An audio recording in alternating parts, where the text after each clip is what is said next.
வாங்க மீன் குழம்பு எப்படி செய்யலாம்னு பார்க்கலாம். சின்ன வெங்காயம், பூண்டு, வெங்காயம், தக்காளி, பச்சை மிளகாய், புளியை நல்லா கரைச்சி வச்சுக்கணும். மீனோடு சேர்த்து மிளகாத்தூள், வீட்டில் அரைச்ச மிளகாத்தூள் எல்லாமே போட்டு ஒன்றா வச்சு ஒரே இதாக கூட்டி வச்சுக்கணும். குழம்பு கூட்டி வைக்கிறது.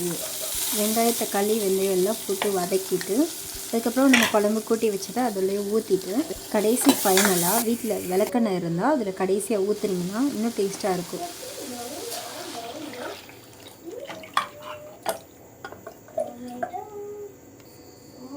வாங்க மீன் குழம்பு சாப்பிட்டு என்ஜாய் பண்ணலாம்.